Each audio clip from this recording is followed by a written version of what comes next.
तुरंत गिर जाता है। परंतु मैं तुम्हें इस संसार के काल अव्याल मुखग्रास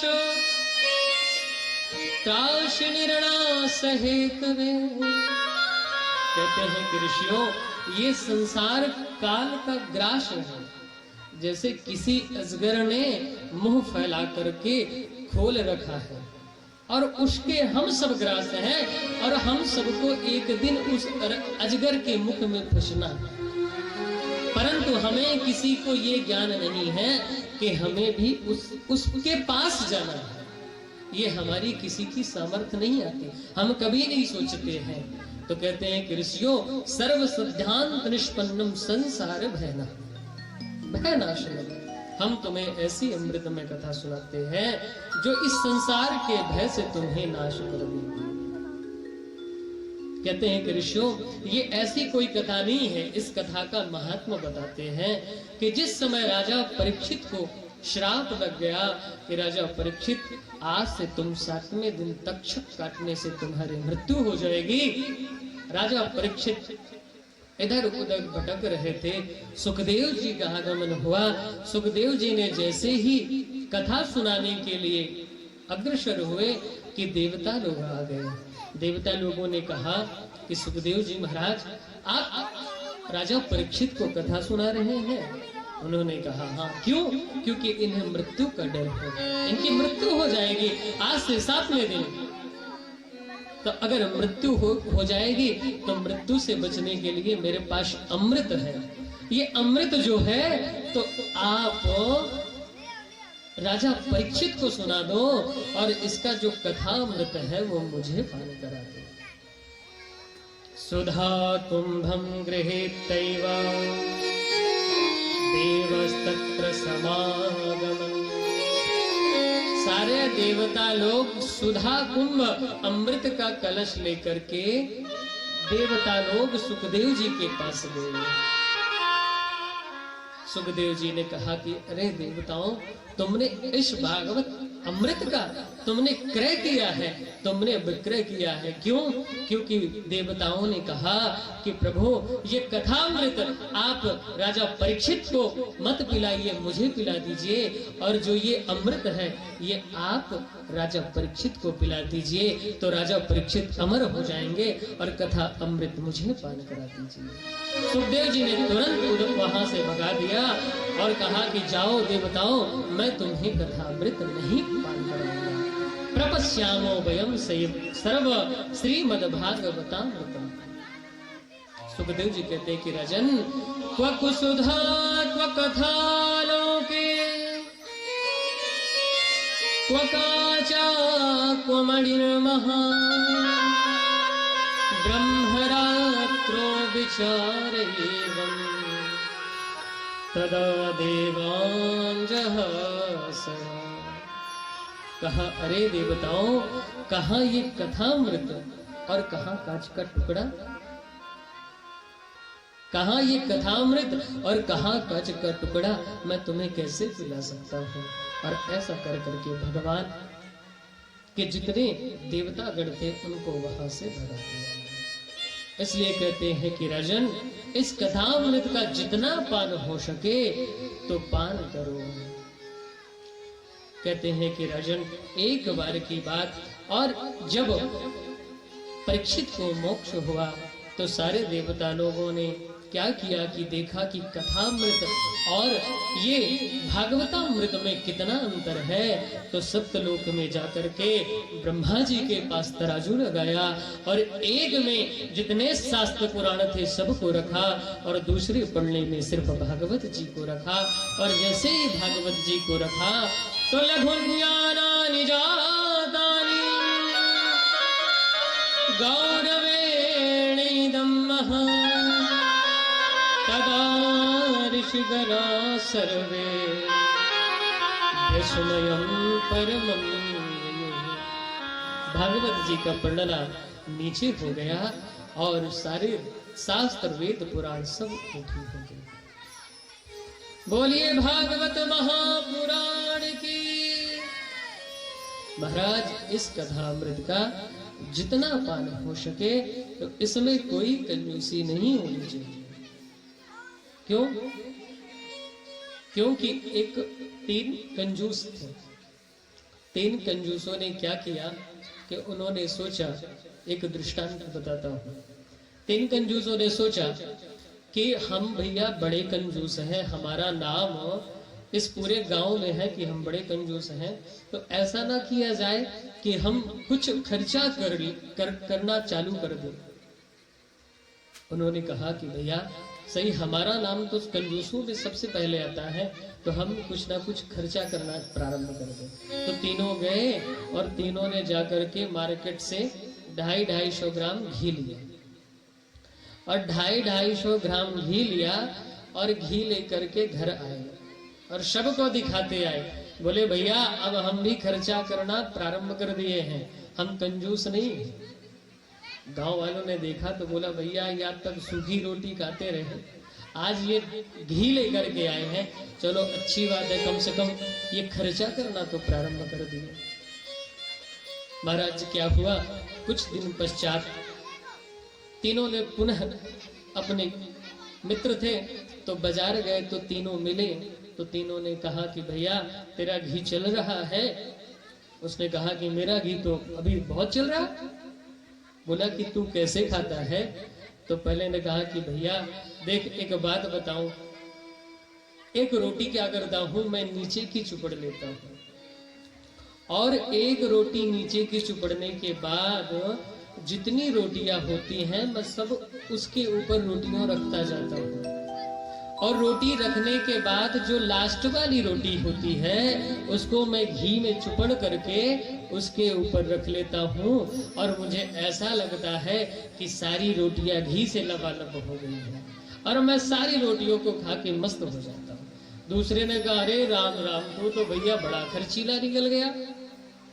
तो बोला दादा तू बता दियो कैसो तू यूज कर रहा है घी? उसने कहा कि देख भैया मैं बताऊं? बोला बताइयो।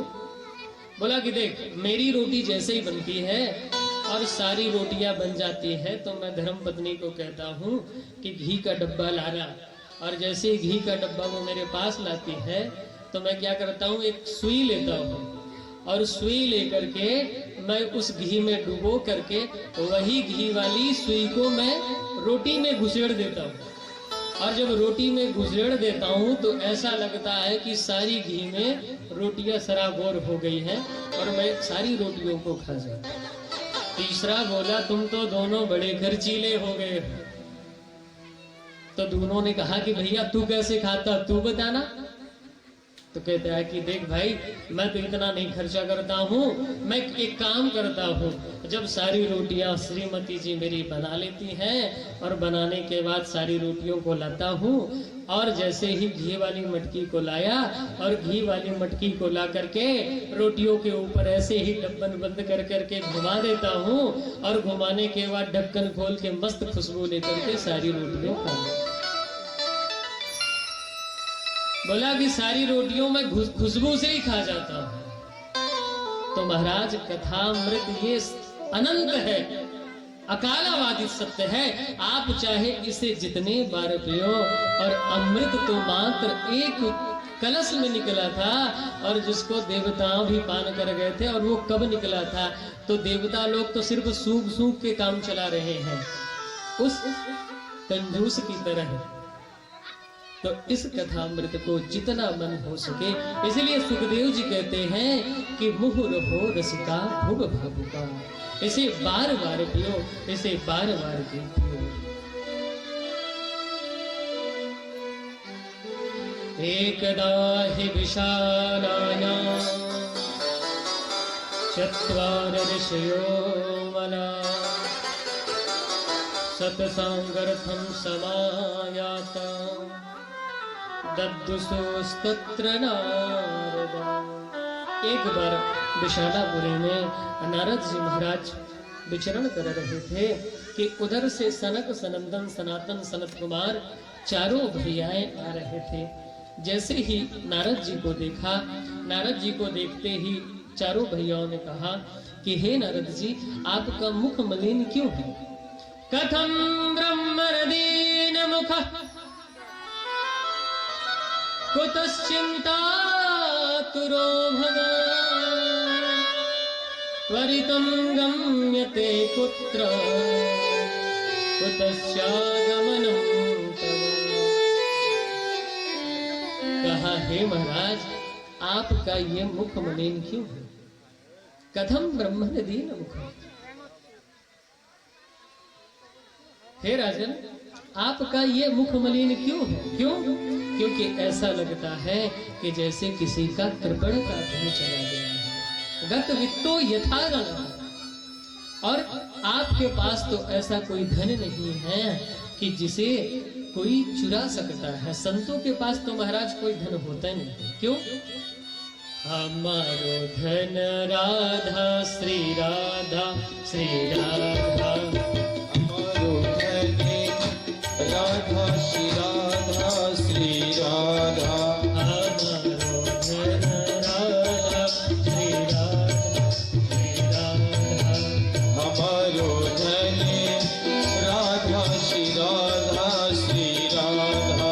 परम धन राधा राधा राधा राधा राधा। परम धन राधा राधा राधा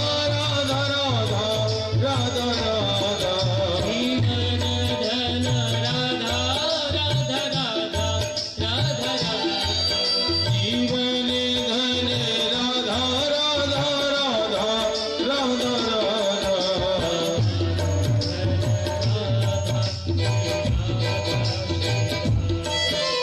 हमारो धन राधा श्री राधा श्री राधा।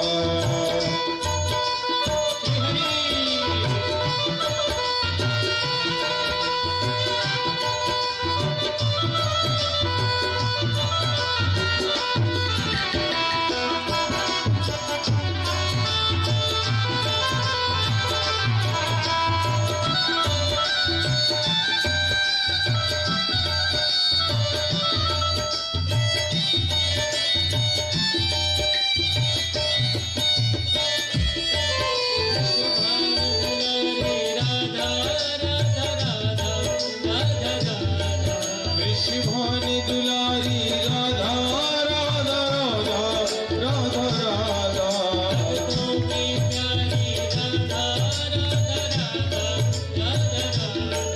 भक्तों की प्यारी राधा राधा राधा राधा राधा।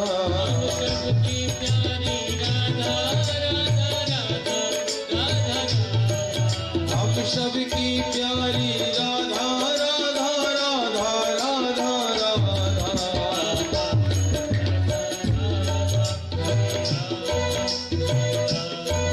हमारो धन राधा श्री राधा श्री राधा।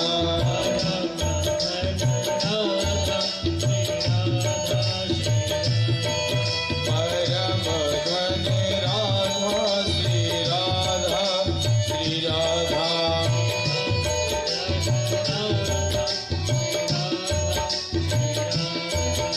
जीवन धन राधा श्री राधा श्री राधा। धन राधा श्री राधा श्री राधा। हमारो धन राधा श्री राधा श्री राधा। हमारो धन राधा श्री राधा श्री राधे। बोलिए गाँव के बिहारी लाल की। जय। राधे राधे बोलने से जो बाधाएं होती हैं वो हट जाती हैं। क्यों? क्योंकि वृंदावन आप लोग कभी गए हैं? वृंदावन में रिक्शे वाला भी राधे राधे बोलता है। साइड लेना होता है तो क्या बोलता है? राधे राधे। तो जो आगे चलता रहता है तो अपने आप ही साइड दे देता है। ऐसे ही हम अगर राधा राधा बोलेंगे तो हमारे सामने जो भी बाधाएं होंगी वो सब साइड में हो जाएंगी। तो नारद जी कहते हैं कि महाराज, अहम तो पृथ्वी तो गत्वा सर्वोत्तमामिति मैं पृथ्वी गया, और जब मैं पृथ्वी गया तो मैंने देखा कि मंदा सुमंद मतयो मंद भांग्या हो भद्रदा पाखंडा निरता संता विरक्ता सा परिग्रह। कहते हैं जब मैं पृथ्वी गया, सनकादियों ने कहा कि भैया पृथ्वी गए तो पृथ्वी में तुम कहाँ गए? नारद जी कहते हैं कि महाराज मैं कोई दिल्ली बॉम्बे हैदराबाद नहीं गया था। कहाँ गए? बोले हरि क्षेत्रम कुरुक्षेत्रम श्रीरंगम सेतु बंधनम एवमादिषु तीर्थेषु भ्रममाणैतस्ततः। नारद जी कहते हैं कि मैं हरि क्षेत्र गया, कुरुक्षेत्र गया, श्रीरंग गया, सेतु बंधन गया, परंतु मैं जैसे ही इन तीर्थों में गया महाराज, परंतु मुझे हर जगह पाखंडा निरता संता विरक्ता सा परिग्रह। जहां मैं जाता हूं वहां मुझे पाखंड ही दिखाई देता है। क्यों? पापस्य खंड इत पाखंड। जो दिखने में धर्म की ध्वजा है परंतु वस्तुतः पाखंड है महाराज। नारद जी कहते हैं कि जैसे ही मैं धरती पर गया तो मैंने देखा कि जाकर के मैं देखता हूं कि मंदा सुमंद मतयो मंद भाग्य भद्रता पाखंडा निरता संता विरक्ता सा परिग्रह। कहते हैं कि जैसे ही मैं पृथ्वी पे गया तो महाराज मैंने देखा कि जितने बाबा हैं तो सब पाखंड की परंपरा को अपना रहे हैं।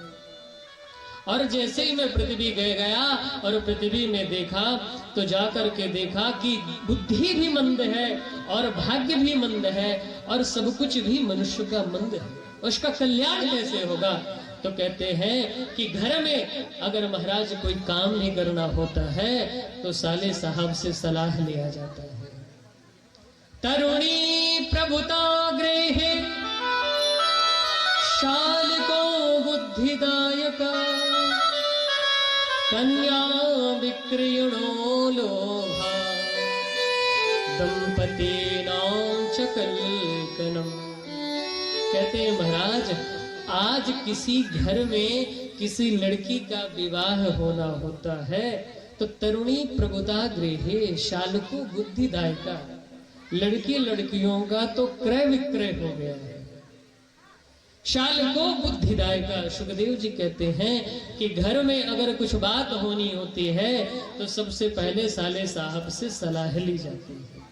और हमारे वृंदावन में कहावत कहा करे कि दीवार बिगाड़े आरो और घर बिगाड़े सारो। दीवार में अगर बहुत से ज्यादा अलमारी रख दोगे तो वो दीवार कमजोर हो जाएगी, और अगर घर में साले साहब की सलाह लोगे तो महाराज कितने प्रमाण है, महाभारत युद्ध ही हो गया।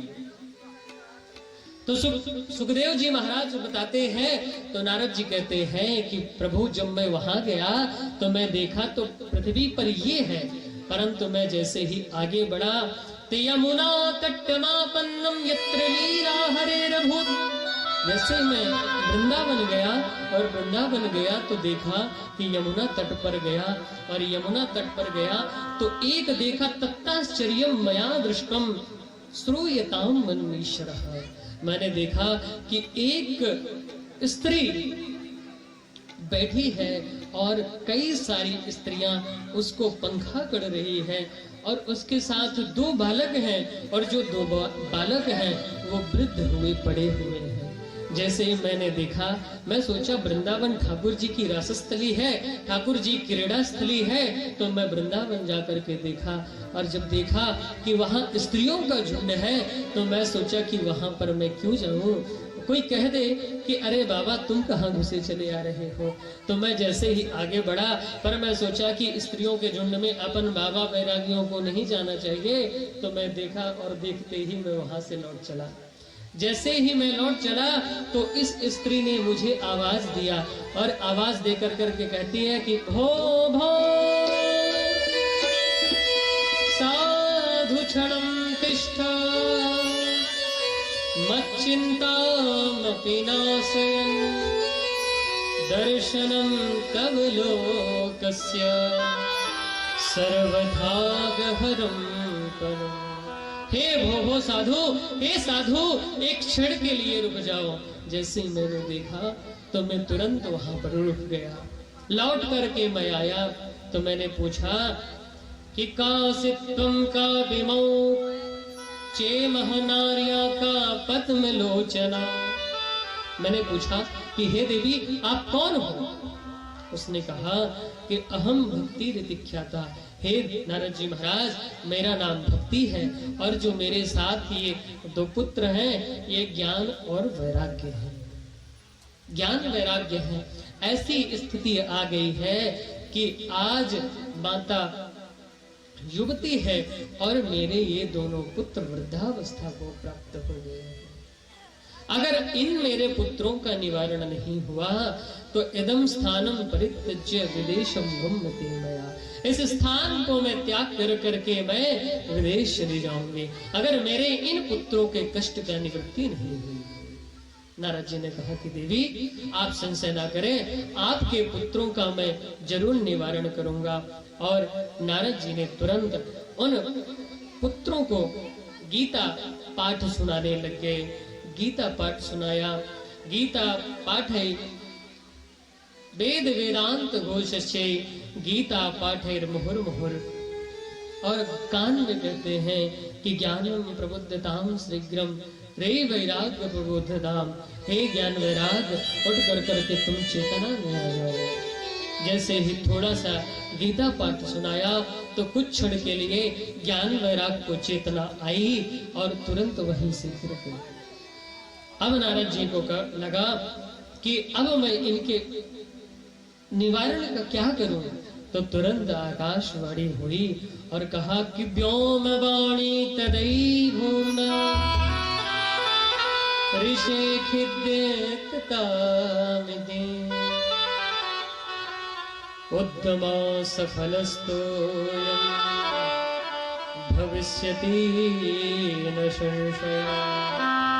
नारद जी से कहा कि नारद जी आप उद्यम करो और उद्यम करोगे तो एक भविष्यति न संशय, भविष्य में ये दोनों तुम्हारी चेतन अवस्था में आ जाएंगे। आप सत्कर्म करो। नारद जी ने मन में सोचा कि अभी तक जो मैं कर रहा था तो क्या सत्कर्म नहीं कर था। नारद जी ने सोचा कि ये सत्कर्म है क्या, ये सत्कर्म है क्या। ये पाने के लिए नारद जी जंगलों में जाने लग गए। संत महात्माओं के पास जाते हैं कि सत्कर्म का हम पता लगाए। परंतु महाराज जैसे ही सत्कर्म की पता लगाने के लिए नारद जी जाते हैं तो सुखदेव जी महाराज कहते हैं कि जैसे ही नारद जी का नाम सुनते हैं कि नारद जी आए हैं तो मुंह की भूतस्थान में तो पिलस्तस्तु खिलायतः। जैसे ही आते हैं तो जितने ऋषिगण हैं सब वहां से चले जाते हैं। क्यों? क्योंकि ब्रह्मा जी के पुत्र उन्हें तो सब कुछ ज्ञात है। उन्हें ऐसा लगता है, ऋषियों को लगता है कि नारद जी हमारी परीक्षा के लिए आए हैं। आज वही उसी का पता लगाने के लिए आज नारद जी सनत कुमारों से मिले और सनत कुमारों से मिलकर के कहा कि आप ही मिल गए हो तो आप ही कृपा कर करके बता दो कि ये सत्कर्म क्या है, ये सत्कर्म है क्या। सनत कुमारों ने कहा कि नारद जी ये सत्कर्म कोई और नहीं है, तो ये सत्कर्म सूचको नूनम ज्ञान यज्ञान स्मृतो बुधो श्रीमद्भागवता सुकादि। ये सुखदेव जी गाया हुआ जो भागवत है यही सत्कर्म है और यही ही भगवत कल्प वृक्ष है। और ऐसा बताते हैं और कहते हैं कि नारद जी ये भागवत जी की अगर किसी को श्रवण करने का प्राप्त हो रहा है तो उसके एक जन्म नहीं अनेकों जन्म के जब भाग्य उदय होते हैं तब जाकर करके भागवत जी का कथा श्रवण पान करने का सौभाग्य प्राप्त होता है। भाग्योदयेन बहुजन्म समर्जितेन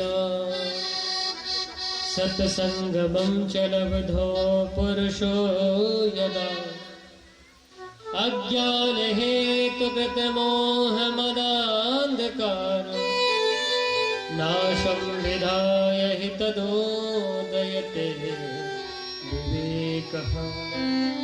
सुखदेव जी कहते हैं कि राजन, भाग्योदयेन बहुजन्म समर्जितेन, एक जन्म नहीं अनेकों जन्म, बहुजन्म समर्जितेन, अनेकों जन्म के जब कल्प कल्पांतर के जन्म जन्मांतर के जब भाग्य उदय होते हैं तो हमें ठाकुर जी की कथा श्रवण का पान करने का और ठाकुर जी के दर्शन करने का सौभाग्य प्राप्त होता है।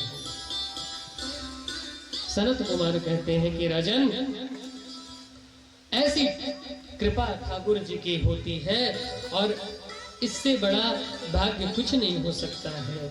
तुम उन्हें भागवत का प्रसापान कराओ। नारद जी ने कहा कि अरे राजन, अभी जो मैंने सुनाया तो क्या ये भागवत के ही तो कल्प वृक्ष से निकले हुए ये गीता वेद वेदांत सब कुछ है? अनेक दृष्टांत के माध्यम से सनत कुमारों ने कहा कि राजन, अगर किसी को कहे कि फल में इतना अच्छा वृक्ष है, अगर फल इतना, आम का वृक्ष इतना मीठा है फल इसका, तो अगर कोई कहे कि इसका वृक्ष कितना मीठा होगा तो क्या उसका फल उसे प्राप्त होगा? कोई अगर कह दे कि आम के वृक्ष से ही तो आम निकलते हैं और आम का ना खा करके वो कहीं वृक्ष को खाए तो क्या उसे रस स्वाद प्राप्त होगा? नहीं होगा। अगर कोई कहे कि चीनी से ही, गन्ना से ही चीनी बनती है, तो अगर चीनी खत्म हो जाए और कोई कहे कि चीनी खत्म हो गई तो महाराज ऐसा किया जाए कि गन्ने का जूस ही डाल के चाय बना ली जाए, तो क्या चाय बनेगी? बोले नहीं बनेगी। तो कहते हैं कि राजन, अगर उसी फल से ही, उसी वेद वेदांत से ही, उसी कल्प वृक्ष से ही वो गीता वेद वेदांत निकले हैं, परंतु जो भागवत का कल्प वृक्ष है, जो भागवत के श्लोक हैं, उनमें हर श्लोक में गोविंद की सामलता समाई हुई है। श्रीमद् भागवता कथा यशा श्रवण मात्रेण हरिश्चित्तम समाश्रयेत्। कहते हैं कि राजन, हमेशा भागवत का श्रवण पान करो। आप सनत कुमारों ने वहां से उपदेश देकर कर चले गए। नारद जी ने तुरंत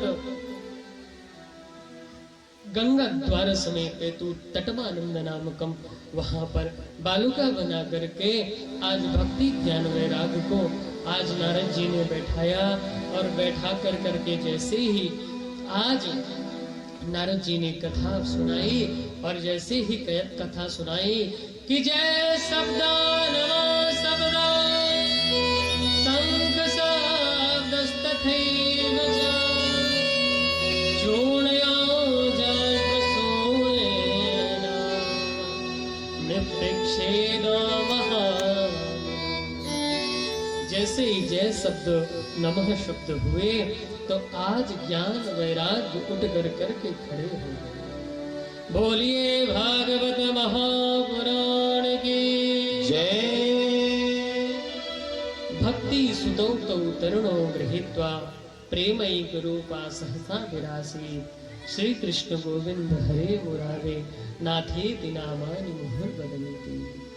इस प्रकार से भक्ति महारानी तुरंत उठ कर करके नृत्य करने लगी और नृत्य करने लगी और तुरंत वहां पर मध्य कथायाम प्रविष्ट कथमागतेयः। सभी ऋषिगण आए और ऋषिगण आकर करके भगवान की भागीरथी में गोता लगाने लगे। तेरा सुंदर रूप सलोना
जय।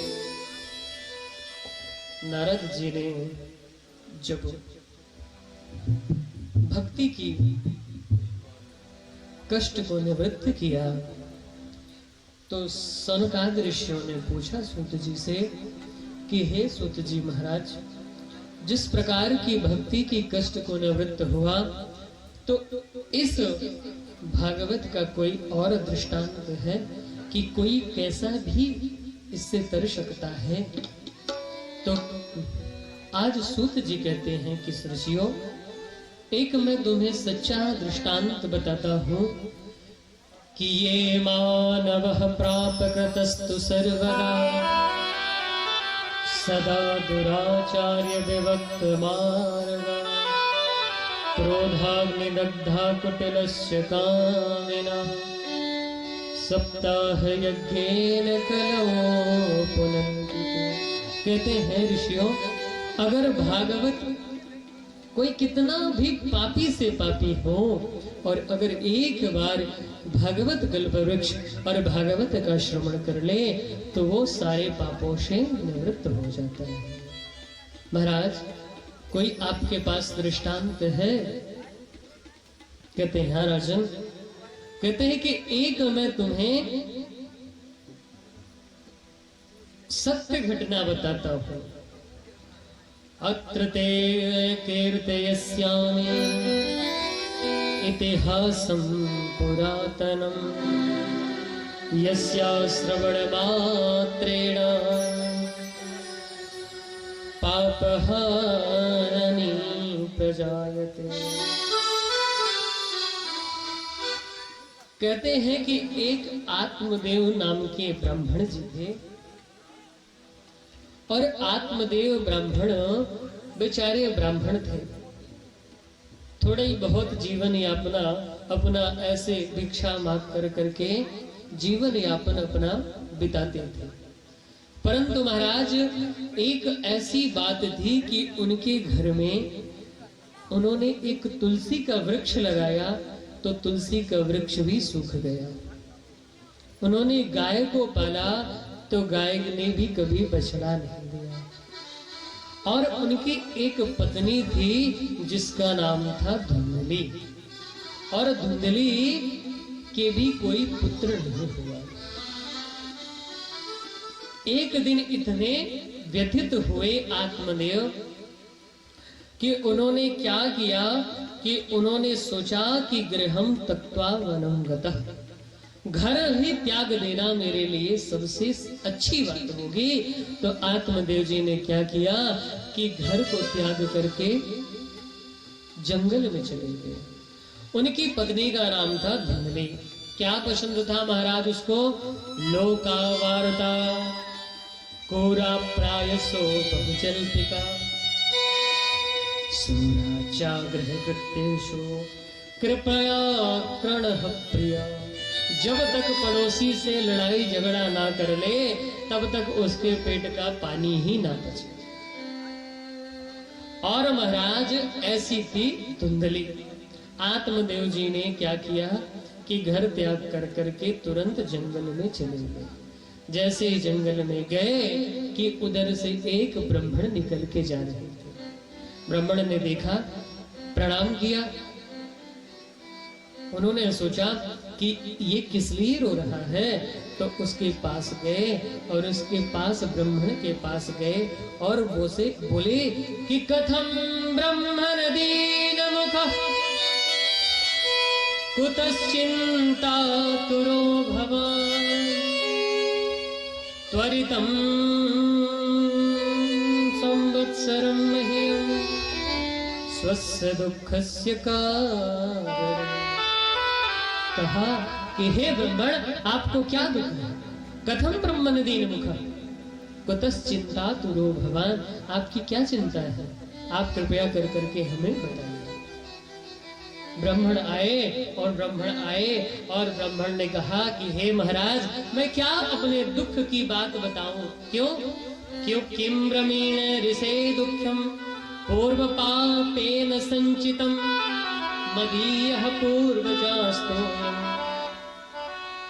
हे ब्राह्मण, हे महात्मन, आपसे मैं क्या बताऊं कि मेरे घर में कोई पुत्र नहीं है। आप कोई ऐसी कृपा करें कि मेरे पुत्र प्राप्त हो जाए। ब्राह्मण ने, महात्मा ने सोचा कि मैंने तो सोचा था कि ये भागवत भगवान को पाने के लिए आया होगा, जंगल में आया होगा, भगवत प्राप्ति करने के लिए आया होगा, परंतु इसने तो इस संसार में बंधना चाहता है। ब्राह्मण ने कहा, ब्राह्मण से ऋषि ने कहा कि अरे राजन, अरे ब्राह्मण, तुम किस लिए कह रहे हो? अरे तुम जानते हो संसार में अनेक दुख है और तुम किसके लिए रो रहे हो? क्यों? अगर तुम एक पुत्र के लिए रो रहे हो तो पुत्र से तुम्हें सुख होगा, ये कोई निश्चित है? सगर के 60,000 पुत्र थे, परंतु क्या उन्होंने पुत्र का सुख पाया? नहीं पाया। ब्राह्मण ने कहा कि महाराज, अगर आपको कुछ आता हो तो आप बताओ, नहीं तो मैं आपके सामने ही प्राण त्याग दूंगा। ब्राह्मण ने कहा कि अच्छे भले फंस गए महाराज, हम तो जा रहे थे और कहां इनसे दुख का कारण पूछ लिया कि आज मैं इनके सामने ही फंस गया। ब्राह्मण ने उठाया और ब्राह्मण ने तुरंत, पंडित जी ने ब्राह्मण का हाथ देखा और हाथ देख करके बोला कि ब्राह्मण, मुंचा ज्ञानम प्रजा रूपम। अरे इस संसार में सब वासनाएं हैं और तुम किसके लिए रो रहे हो? अगर तुम्हारे पुत्र तो है ही नहीं, 7 जन्मा तभी पुत्र, पुत्रो नैव च नैव च, 7 जन्म तक तुम्हारे कोई पुत्र ही नहीं। ब्राह्मण ने कहा, महाराज मैं तो 1 जन्म के लिए रो रहा था, तुमने 7 जन्म के लिए बता दिया कि मेरे कोई पुत्र ही नहीं है, तो अब मैं तुम्हारे सामने ही अपना प्राण त्याग दूंगा। महाराज, अगर हम जो सोचते हैं वो कभी कभी हमसे गलत हो जाता है और जो दिखता है वो होता नहीं। हम सोचते हैं कि ये सत्य है, परंतु उसके पीछे की सच्चाई कुछ और ही होती है। एक देवी जी,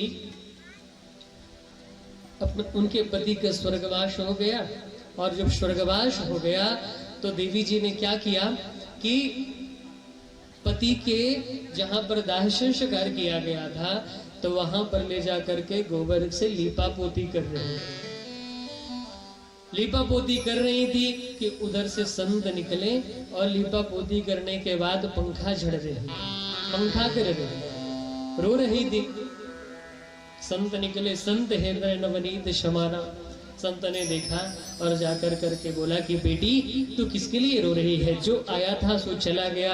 इस संसार में तो आदमी आता है परंतु क्षण भंगुर के लिए सबका प्रेम मोह ममत्व है, क्या पता किसको किस क्षण में कौन कहाँ चला जाए। अरे वो तो चले गए, अब तू क्यों रो रही है? अब तो वो जीवात्मा चली गई। देवी आई और देवी ने कहा कि बाबा मैं इसलिए रो रही हूँ, मैं इसलिए नहीं रो रही हूँ कि मेरे पति चले गए हैं। तो बोले क्यों? बोले कि मैं इसलिए रो रही हूँ कि मेरे पति ने कहा था कि जब मेरा स्वर्गवास हो जाएगा तो स्वर्गवास होने के बाद मेरे दाह संस्कार वाली जगह पे तू गोबर से लीपा पोती कर देना और लीपा पोती करने के बाद तो दूसरी शादी मत करना। कब तक? बोली जब तक ये सूख ना जाए। तो महाराज मुझे पता नहीं कि ये कब तक सूखेगा, इसलिए मैं इसको पंखा से अभी सुखा रही हूं। अब क्या पता कि ये कब तक सूखेगा और कब तक मैं बैठी रहूंगी, इसलिए मैं पंखा से इसको सुखा दूं और जाकर के मैं अपना दूसरा विवाह करूंगा। बोलो राधे राधे। तो कहा कि महाराज आज की ऐसी विडंबना है कि उसी संत ने वही सोचा कि ये आया है तो शायद भगवान को प्राप्त करने के लिए रो रहा हो, परंतु ये कहता है कि अगर मेरे पुत्र नहीं होगा तो मैं अपनी आत्मदाह कर लूंगा, मैं मर जाऊंगा। ब्राह्मण ने एक फल निकाला और फल निकाल करके दिया और बोला कि ब्राह्मण इसे तुम खिलाना और इसे जब खिलाओगे तो भविष्य में तुम्हारे पुत्र होगा। आत्मदेव जी लिए फल और फल लेकर करके आज लहंगा फरिया घुमाते हुए धुंधली के पास पहुंचे। धुंधली के पास पहुंचे और धुंधली से बोले कि देवी एक तुम्हारे लिए बहुत अच्छी चीज लेकर के आया हूं। धुंधली तुरंत बाहर निकल आई और बोली कि महाराज क्या लेके आए हो मेरे लिए? बोले देवी तुम्हारे लिए फल लेके आया हूँ। धुंधली बोली गला तो वैसे बढ़ रहे थे कि जैसे बनारसी साड़ी ही लेके आए। अरे फल कोई मैं पहली बार देख रही हूँ, फल तो मैं रोज खाती हूँ।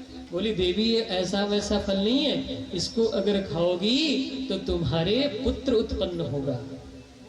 धुंधली की बहन थी और धुंधली की बहन भी वही थी और उसने सिखा पढ़ा दिया कि बहना गर्भ काल में बड़े दुख होते हैं। क्यों? ना तीखा खा सको, ना चल सको, ना फिर सको, इतने बातें उसको बना दी धुंधली की बहन कि महाराज उसने उसको पूरा ही भर दिया उसने। अब धुंधली ने सोचा कि बहन मेरे पति ने तो फल लाया है और मैं अगर फल नहीं खाई तो मेरे पुत्र नहीं होगा। धुंधली की बहन ने कहा कि बहन देख एक बात बताऊं, मैं गर्भवती हूँ और मेरे पुत्र जब होगा तो मैं पुत्र तुझे दे दूंगी रात में आकर के, और तू क्या करना, तू मुझे रुपया पैसा धन संपत्ति दे देना और मेरे स्वामी जी तो पैसे के भूखे हैं और पैसे दे देना तू मेरे को और मैं तेरे को पुत्र दे दूंगा। धुंधली आई दौड़ी दौड़ी बोली कि आत्मदेव से कि प्रभु मैं अगर ये फल खा लूंगी तो कहीं हमारे गर्भ काल में अगर ऐसा कहीं हो जाए कि गांव में आग लग जाए और मुझे भागना पड़े तो मैं भाग भी नहीं पाऊंगी। आत्मदेव ने कहा कि तुझे कौन सा रेसिंग करने जाना है जो तू दौड़ नहीं पाएगी? अरे तू तो फल खा ले बस। परंतु महाराज कहते हैं सुखदेव जी महाराज कि एवं कुतर्क योगेन तत्फलम नैव भक्षितम। इतने कुतर्क किए धुंधली ने परंतु फल को उसने नहीं खाया। फल का निरीक्षण करने के लिए उसी फल को उठाया और जो गाय थी उसको वो फल खिला दिया। वो फल खिला दिया और जाकर करके उसने आत्मदेव से बोल दिया कि मैंने फल खा लिया। कालांतर में इसने तकिया वकिया बांध कर करके ढोक ढपारा कर करके इसने आत्मदेव पंडित जी को बेचारे को बताती रही। और एक दिन ऐसा आया कि बहन के यहाँ पुत्र हुआ और उसी पुत्र को ला कर करके धुंधली की जो बहन थी उसने धुंधली को दे दिया और रातों रात उसने रुपया पैसा दे कर करके उसको विदा कर दिया। जैसे ही सुबह हुई तो आज धुंधली उठ कर करके आत्मदेव को बताई कि पंडित जी मेरे पुत्र उत्पन्न हो गया है। पंडित जी मारे आनंद के मारे समाये ना महाराज, पूरे नगर में ही नगाड़े बजवा दिए कि आज मेरे भी घर पुत्र हुआ है। और आज नंद उत्सव मनाने लगे अपने घर में कि आज मेरे घर में भी पुत्र हुआ है। और महाराज और आज जैसे ही पुत्र का नामकरण होने का समय आया तो आत्मदेव जी तो सोचने लगे कि कोई मैं इसका सुंदर सा नाम रखूंगा। तो धुंधली आगे जाके खड़ी हो गई और बोली महाराज 9 महीने मैंने कोख में लिए और नाम तुम रखोगे? तो बोले देवी जी तुम ही बता दो क्या रखें। बोले मेरा नाम धुंधली और मेरे बेटे का नाम धुंधकारी। सुखदेव जी कहते हैं कि राजन कालांतर में उसी जो फल को गाय को खिलाया था तो उसके भी एक पुत्र हुआ। उसके सब सर्वांग था परंतु उसके कर्ण जो कान थे गो के समान थे, इसलिए उसका नाम रखा गया गोकर्ण। कहते कि क्रियकालांतरो जातो तरुणो तनयावितो गोकर्णः पंडितो ज्ञानी धुंधकारी महाखला। आज गोकर्ण जी जो गाय से पुत्र उत्पन्न हुआ वो संध्या करता है, वंदन करता है, भगवान को मानता है, भक्ति करता है, परंतु जो उस मौसी का धुंधली का पुत्र पुत्र नहीं था और वो दूसरी बहन का पुत्र था धुंधकारी, वो इतने उत्पात मचाने लग गया आज कि आज घर में जाकर के किसी के आग लगा देता है, किसी के बच्चों को मारता है, किसी को उठा करके कुआं में फेंक देता है, और इतने उत्पात मचाने लगे कि आज सुखदेव जी कहते हैं कि धुंधकारी महाफल यानी महाधूर्त हुआ और गोकर्ण जी महान ज्ञानी हुए।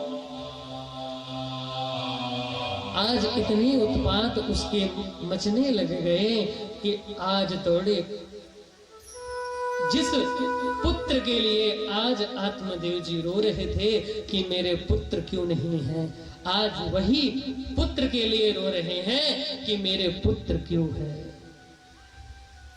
आज वही आत्मदेव रो रहे हैं कि मेरे पुत्र क्यों हो गया है। दौड़े दौड़े आत्मदेव जी आए और गोकर्ण से कहते हैं कि क्व तिष्ठामि क्व गच्छामि क्वा मे दुःख्यो व्यपोहत प्राणस्तजामि दुःखेन हा कष्टं मम वैभवा। आज आत्मदेव जी गोकर्ण जी के पास आए और गोकर्ण जी के पास जाकर करके बोले कि बेटा मैं कहाँ जाऊं, मैं कहाँ रुकूं, प्राणस्तजामि दुःखेन, मुझे ऐसा लगता है कि मैं अपने प्राण त्याग दूं। क्यों? क्योंकि आज अपने पुत्र की वेदनाओं से वो जब इतना ग्रस्त गए तो उन्हें लगा कि इस संसार में कोई अपना नहीं है। गोकर्ण जी कहते हैं कि पिताजी मित्र जाना शत्रु जाना भाई और बहन जाना सखा स्नेह जाना पिता और पुत्र जाना अपना बना न जाना और का बिगाड़ न जाना दीन दुखियारे का गला ना जा। एते सब जाना पर कुछ नहीं जाना, उसे नहीं जाना जिसके पास तुझे जाना। कहते हैं कि पिताजी आपने सब जाना पर ये नहीं जाना कि जिसके पास आपको जाना है आपने उसको कभी नहीं जाना। आज आत्मदेव जी प्रतीत हैं। क्यों? क्योंकि एक बार लोहा और सोना आपस में बात कर रहे थे। लोहा ने कहा सोने से कि भैया पिटता तो तू भी है पर तू हल्ला नहीं करता है। सोने ने कहा कि भैया मुझे पीटने वाला लोहा है। सोना लोहे को पीटता, लोहा सोने को पीटता है, परंतु लोहा लोहे को ही पीटता है। तो लोहा कहता है कि भैया तुझे पीटने वाला तो मैं हूं, तो इसलिए तू सहन कर जाता है, परंतु मुझे पीटने वाला भी लोहा और पीटने वाला भी लोहा। परंतु जब अपनों का कष्ट होता है तब व्यक्ति को पता चलता है कि कष्ट क्या होता है। आज आत्मदेव जी आए और आत्मदेव जी को दिव्य उपदेश दिया और कहते हैं कि पिताजी इस संसार में कोई सुखी नहीं है। क्यों? न चेन्द्रस्य सुखम किंचित न सुखम चक्रवर्तिनः सुखमस्ति विरस्ते यमुने कांतेर्जीवन। कहते हैं कि दीन कहे धनवान दुखी, धनवान कहे सुख इंद्र को भारी, इंद्र कहे चतुरानन को सुख, चतुरानन कहे सुख विष्णु को भारी। सब कहते हैं कि सब सुखी है परंतु महाराज कोई सुखी नहीं है। क्यों? तुलसीदास विचार करे हरि विधन विना सब जीव दुखारे। हरि भजन बिना सब जीव दुखारे। और इस तरह से दिव्य उपदेश दिया और कहते हैं कि पिताजी ये अंधे स्नेह रूपे पंगम श्रेष्ठवः, इस तरह से उपदेश दिया आत्मदेव जी को। आत्मदेव जी को बोध हुआ और आत्मदेव जी तुरंत वहां से घर को त्याग करके चले गए और घर को त्याग कर करके चले गए और दसम स्कंद का पाठ कर करके गोविंद को प्राप्त हुए। और इधर जैसे ही पिताजी गए, धुंधकारी के उत्पात घर में मचने प्रारंभ हो गए। धुंधकारी ने माताजी को पकड़ा और बोला कि माताजी, कहाँ पिताजी सारे पैसे छुपा कर रखे हैं, सब दो। माता ने कहा कि भैया मेरे पास कोई पैसे नहीं है। माता को मारा। माता को जब मारा, धुंधकारी ने धुंधली को मारा, तो गोकर्ण जी को लगा कि अब मुझे भी यहाँ से निकल लेना चाहिए। तुरंत गोकर्ण जी भी वहीं से तीर्थ यात्रा के लिए निकल गए। इधर तीर्थ यात्रा के लिए निकल गए और जैसे ही तीर्थ यात्रा के लिए निकले गोकर्ण जी, अब धुंधकारी घर में सिर्फ माँ और धुंधकारी माता को प्रताड़ित करने लगा। एक दिन की बात महाराज, इसने माता को मारा और जैसे ही माता वहां से घर से निकली और जैसे ही निकली तो तुरंत एक कुआं था। कूपे पाते स्कृतौ रातो तेन सा निधनम गता, उसी कुआं में गिर करके धुंधली का भी प्राणांत हो गया। अब घर में मात्र धुंधकारी बचा। धुंधकारी घर घर में चोरी करने लगा। एक दिन इसने राजा के घर में चोरी की। 4-5 गड़गांव वैश्याओं को लाया और वैश्याओं को ला करके घर में निर्द्वंद होकर के धुंधकारी रहने लग गया। अब इसे कोई रोकने वाला नहीं। क्यों? क्योंकि अगर अधर्म उत्पन्न होगा तो धुंधकारी जैसे ही पुत्र उत्पन्न होंगे, इसमें कोई संशय की बात नहीं। अगर अपकर्म होगा, अपघात होगा और अनाचरण होगा तो संशय किंचित भी नहीं है, धुंधकारी ही घर में उत्पन्न होगा। आज माँ भी चली गई, पिता भी चले गए, भाई भी चला गया। 4-5 गणिकाओं को लाया और 4-5 गणिकाओं को ला कर करके इसने घर में रख लिया और इसने राजा के यहाँ चोरी की। खूब धन संपत्ति को इसने इकट्ठा किया और उन 4-5 गणिकाओं को वैश्याओं के पास ला कर करके सब धन संपत्ति को धुंधकारी दे दिया। वैश्याओं को लगा कि इसने राजा के यहाँ चोरी किया है और अगर ये चोरी किया है तो निश्चित ये एक न एक दिन पकड़ जाएगा और जब ये पकड़ जाएगा तो हम सभी भी पकड़ जाएंगे।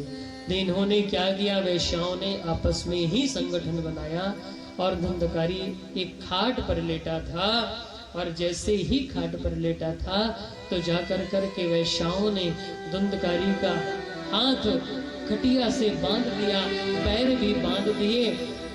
धुंधकारी कहने लगा कि देवियों ये क्या कर रही हो।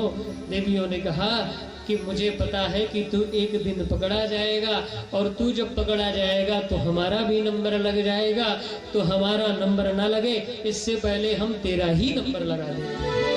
तो तुरंत उन्होंने एक, जब ये तड़मिलाने लग गया, चिल्लाने लग गया तो एक अग्नि जलती हुई ज्वाला की लकड़ी थी, उसको तुरंत एक गड़िका गई और उठा करके धुंधकारी के मुंह में ठूस दिया।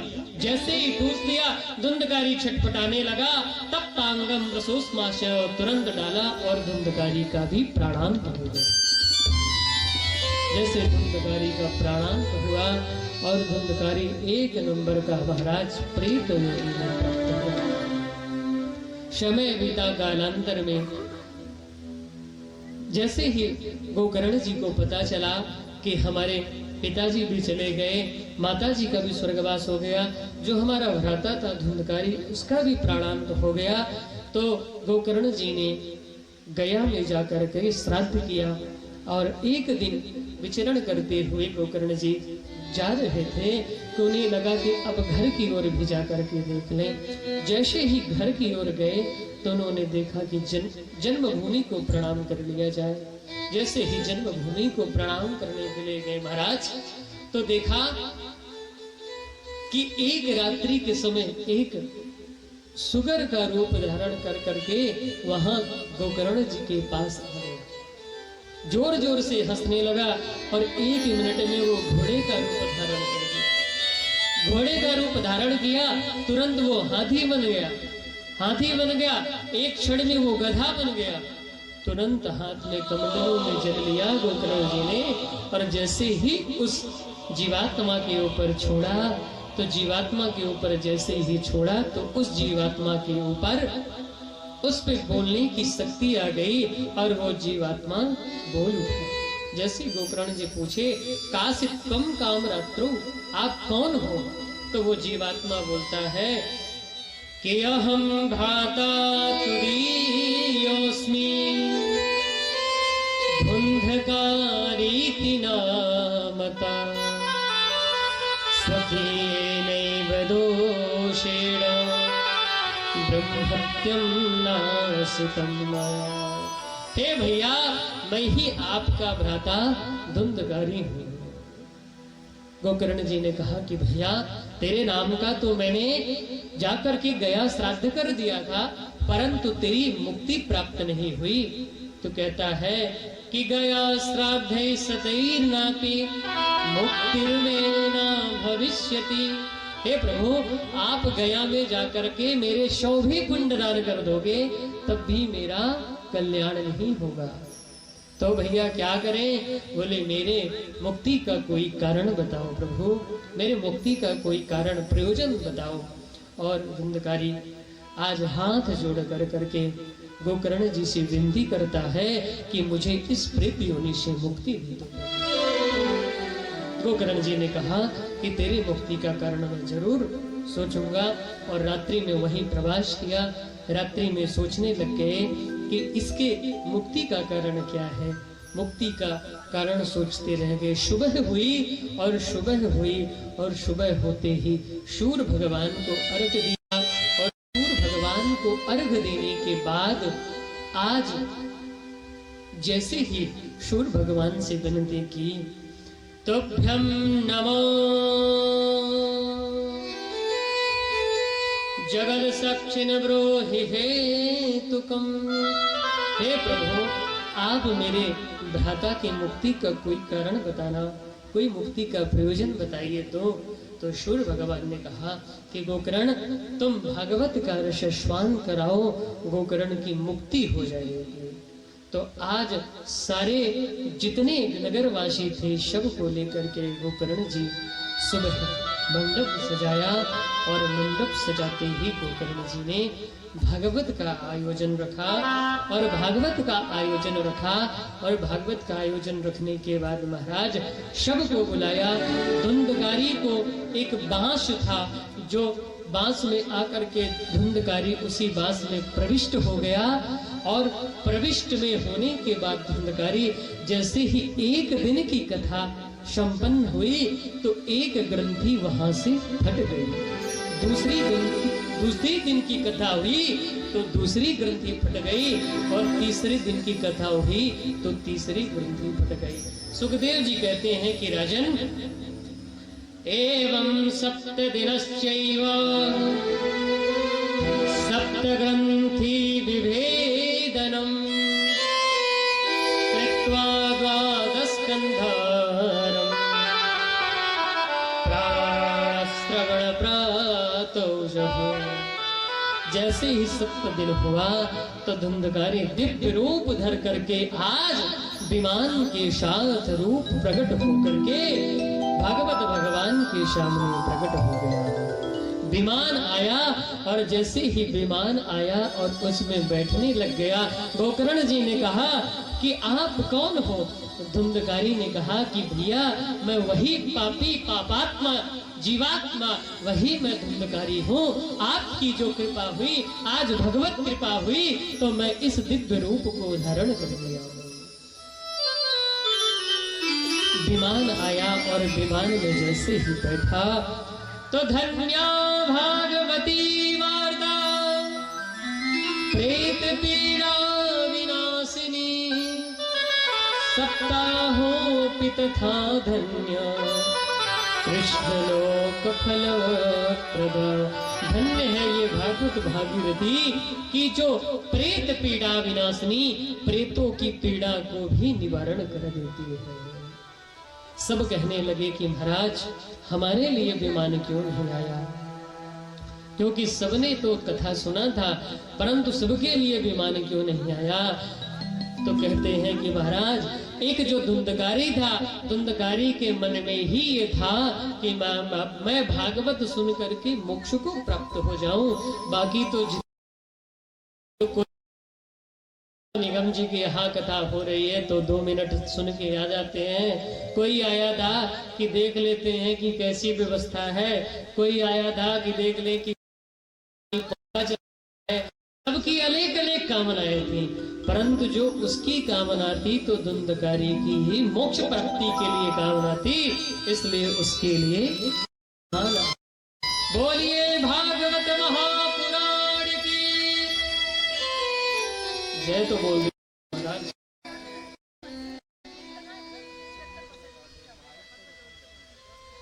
सबके लिए विमान आया। पुनः श्रवणस्य विभेदेन न तथा मननं कृतं। श्रवण तो मैंने सबने किया था, परंतु जो मनन था उसने सिर्फ था, इसलिए उसको विमान आया और दोबारा पुनः कथा का प्रयोजन हुआ। और इस बार गोकर्ण जी ने जब भगवत जी का देव जी कहते जन इस बार ऐसे सबके मन में वही मोक्ष की प्राप्ति थी। तो अयोध्यावासिनः पूर्व यथा रागेण संगता तथा कृष्ण तेन अयोध्या श्री ठाकुर जी साकेत वास को गए थे, वैसे ही सबके लिए विमान आया और सब साकेत वास को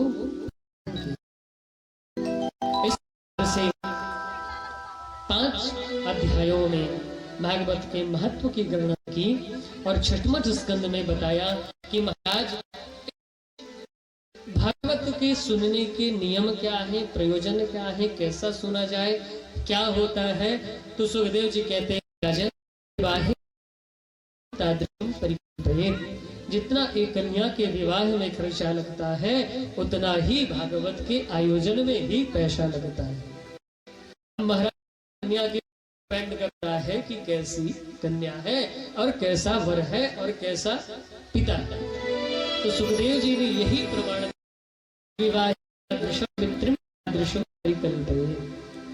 इस तरह से बताया और कहते हैं कि राजन भागवत सुनने के अनेक नियम अगर जाए तो घृतम पानम। बोले महाराज अगर भागवत सुना जाए तो घी पान कर करके साथ तक कथा श्रवण करना चाहिए। श्रोताओं ने कहा कि महाराज ब्लड प्रेशर और डायबिटीज की बीमारी है, घी तो 1 चम्मच भी नहीं खा पाते हैं। तो बोले पयः पान पी कर भागवत जी को बोले महाराज इससे भी कम पूर्ति नहीं हो। तो बोले फलाहार, बोले 1 टाइम फलाहार करे और दूसरे टाइम भोजन करे और फिर महाराज फलाहार की दिक्कत है, फिर बोले फलाहार कथा सुनो, परंतु एक ही उसका शर्त है कि श्रवणस्य विवेधेनम। कथा तो सुनो परंतु मन में ये नहीं होना चाहिए कि भोजन तु बने कथा कारकम नोपवासा वरा प्रोक्तः कथा विघ्न करो। यदि भोजन करे परंतु महाराज उसके इतना भोजन ना कर ले कि भोजन करने इंद्रा आनी चालू हो जाए, ऐसा ना करे। सुलभ आहार कर कर करे और नियम बताया और नियम बताने के बाद भगवान के दिव्य अलौकिक गुणगान की कथा बताई और कहते हैं कि राजन जैसे ही इस प्रकार की कथा बताई और तुरंत उधर प्रहलादस्तानधारी तरलिगततया चौदवा कांसधारी वीराधारी स्वरर स्वर कुशल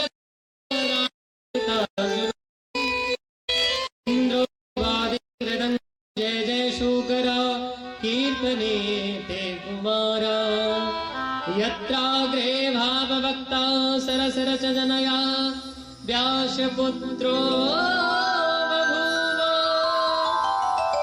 बोलिए भागवत महा